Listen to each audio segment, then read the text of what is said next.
ಆತ್ಮೀಯ ವೀಕ್ಷಕರೇ, Kannada express education ಚಾನಲ್ಗೆ ಸ್ವಾಗತ ಸುಸ್ವಾಗತ.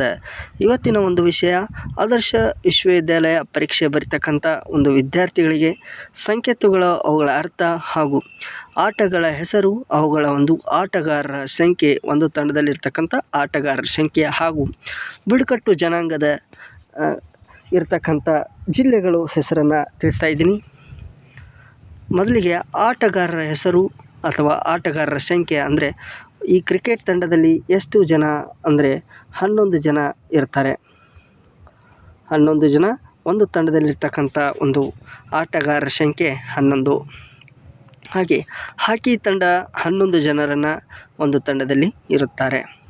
ಹಾಗೆ ಫುಟ್ಬಾಲ್ ತಂಡದಲ್ಲಿ ಕೂಡ 11 ಜನ ಇರ್ತಾರೆ. ಹಾಗೆ ವಾಲಿಬಾಲ್ ತಂಡದಲ್ಲಿ 6 ಜನ ಇರ್ತಾರೆ ಒಂದು ತಂಡದಲ್ಲಿ ಮಾತ್ರ. ಖೋ ತಂಡದಲ್ಲಿ 9 ಜನ ಇರ್ತಾರೆ. ಹಾಗೆ ಕಬಡ್ಡಿ ತಂಡದಲ್ಲಿ 7 ಜನ ಇರ್ತಾರೆ. ಚೆಸ್ ತಂಡದಲ್ಲಿ 1 ಇರ್ತಾರೆ. ಒಂದು ತಂಡದ ಮಾತ್ರ ನಾನು ತಿಳಿಸ್ತಾ ಇದ್ದೀನಿ. ಬಾಕ್ಸಿಂಗ್ ತಂಡದಲ್ಲಿ 1 ಅಥವಾ 2 ಈ ಥರ ಇರ್ತಾರೆ. ಹಾಗೆ ಟೆನ್ನಿಸ್ ತಂಡದಲ್ಲಿ 1 ಅಥವಾ 2. ಪೋಲೋ ತಂಡದಲ್ಲಿ 4 ಜನ.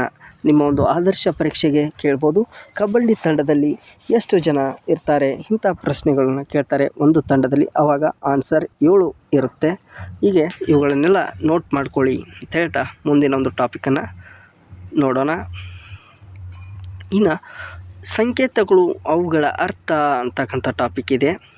ಇಲ್ಲಿ ಕೆಂಪು ದೀಪ ಇದು ಏನನ್ನು ಸೂಚಿಸುತ್ತದೆ ಅಂತಕ್ಕಂಥದ್ದು ಇದು ನೋಡ್ಬೋದು. ಅಪಾಯ ಅಥವಾ ನಿಲ್ಲಲು ಸೂಚನೆ ಆಗಿರುತ್ತದೆ. ಈಗ ಕೆಲವೊಂದು ರಸ್ತೆ ಒಂದು ಸಂಚಾರದಲ್ಲಿ ನಿಲ್ಲಲು ಇದನ್ನು ಸೂಚಿಸುತ್ತದೆ.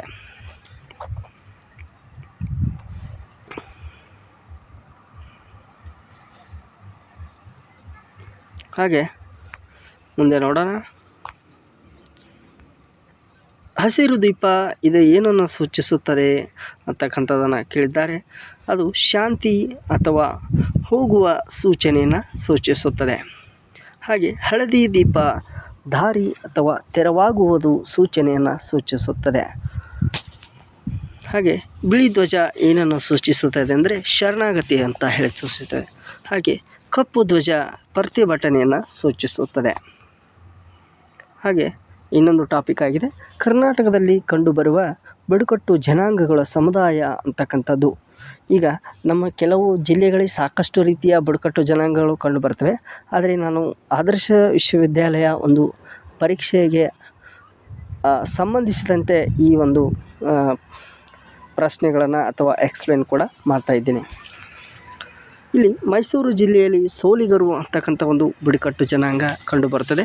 ಇಲ್ಲಿ ಬುಡಕಟ್ಟು ಜನಾಂಗ ಅಂದರೆ ಅವರು ಕಾಡಿನಲ್ಲಿ ವಾಸಿಸ್ತಾರೆ ಅನ್ನೋದು ನಾವು ತಿಳ್ಕೊಳ್ಬೇಕು. ಹಾಗೆ ಅವರಿಗೆ ಯಾವ ರೀತಿಯ ಭಾಷೆಗಳು ಬರೋದಿಲ್ಲ, ಅಂದರೆ ಅವರದೇ ಆಗಿರ್ತಕ್ಕಂಥ ಸ್ವತಃ ಭಾಷೆಯನ್ನು ಹೊಂದಿರ್ತಾರೆ. ಹಾಗೆ ಮುಂದೆ ನೋಡೋಣ. ಕೊಡಗು ಜಿಲ್ಲೆಯಲ್ಲಿ ಜೇನು ಕುರುಬರು ಅಂತೇಳಿ ಕಂಡುಬರ್ತಾರೆ, ಎರ ಅಂತೇಳಿ ಕೂಡ ಕಂಡುಬರ್ತಾರೆ. ಇದು ಕೂಡ ನೆನ್ಪಿಟ್ಕೊಳ್ಳಿ. ಇನ್ನು ದಕ್ಷಿಣ ಕನ್ನಡ ಜಿಲ್ಲೆಯಲ್ಲಿ ಕೊರಗರು ಅಂತಕ್ಕಂಥ ಒಂದು ಬುಡಕಟ್ಟು ಜನಾಂಗ ಕಂಡುಬರುತ್ತದೆ. ನಿಮ್ಮ ಪರೀಕ್ಷೆಗೆ ಇವನು ಮಾತ್ರ ಕೇಳ್ಬೋದು, ಅದಕ್ಕೆ ನಾನು ಇಲ್ಲಿ ಇಷ್ಟು ಮಾಹಿತಿಯನ್ನು ಕೊಟ್ಟಿದ್ದೇನೆ. ಇವುಗಳನ್ನೆಲ್ಲ ನೋಟ್ ಮಾಡ್ಕೊಳ್ಳಿ ಅಂತ ಹೇಳ್ತಾ, ಇನ್ನು ನಮ್ಮ ಒಂದು ಯೂಟ್ಯೂಬ್ ಚಾನಲಲ್ಲಿ ಸಾಕಷ್ಟು ರೀತಿಯ ನಿಮಗೆ ಇನ್ಫಾರ್ಮೇಷನ್ ಕೂಡ ಕೊಟ್ಟಿದ್ದೇವೆ. ಅಂದರೆ ಆದರ್ಶ ವಿಷಯದಲ್ಲಿ ಸಂಬಂಧಿಸಿದ ಇಡುವೆಗಳು ಕೂಡ ನಮ್ಮ ಒಂದು ಡಿಸ್ಕ್ರಿಪ್ಷನ್ ಬಾಕ್ಸ್ನಲ್ಲಿ ಕೂಡ ಕೊಟ್ಟಿದ್ದೇನೆ. ಹಾಗೆ ನೀವು ಈ ಒಂದು ಇಡುವೆ ಇಷ್ಟವಾದಲ್ಲಿ ನಿಮಗೆ ಒಂದು ಲೈಕನ್ನು ಕೊಡ್ರಿ. ಹಾಗೆ ನಿಮ್ಮ ಸ್ನೇಹಿತರಿಗೂ ಕಳಿಸಿ.